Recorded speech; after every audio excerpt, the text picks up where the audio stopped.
And the last step in understanding how monetary policy works is understanding what's called the monetary transmission mechanism, or how a change in the money supply, or open market purchase or sale, which changes the money supply, how is that ultimately going to affect GDP? Let's see how this works. Now let's look at a model here where we've got our money market with money supply and money demand, and then we've got our relationship between investment and interest rates. And if you remember, that's an inverse relationship. At higher levels of interest rates, investment is lower. Lower levels of interest rates increases investment. So suppose the money supply increases. Maybe there's an open market purchase which increases the money supply. This is going to drive interest rates down from R0 to R1. That decrease in interest rates increases investment. And when we increase investment, we know we're going to increase aggregate demand. In the short run, this is going to increase output. So we shift our aggregate demand to the right, and when we're looking at our short-run aggregate supply curve, we can see that output has risen.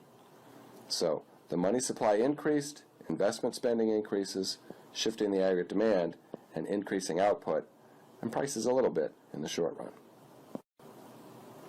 So an open market purchase increases the money supply, decreases interest rates, increases investment, increasing GDP. The opposite is true as well. An open market sale decreases the money supply, increases interest rates, decreases investment, decreases GDP.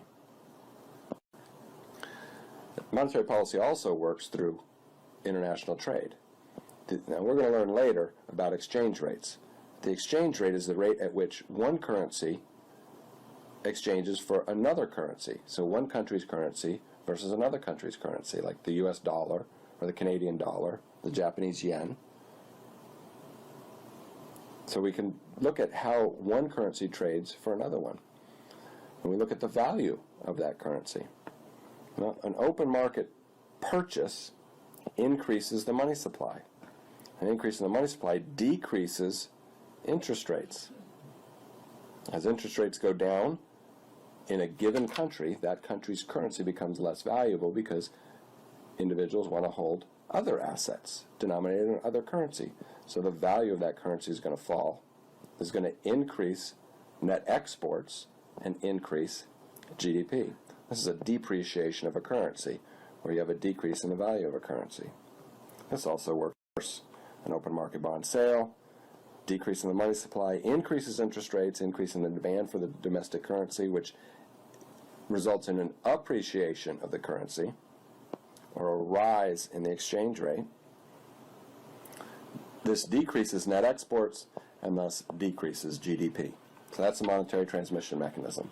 It's how we get open market sales or purchases of bonds, how they ultimately affect GDP.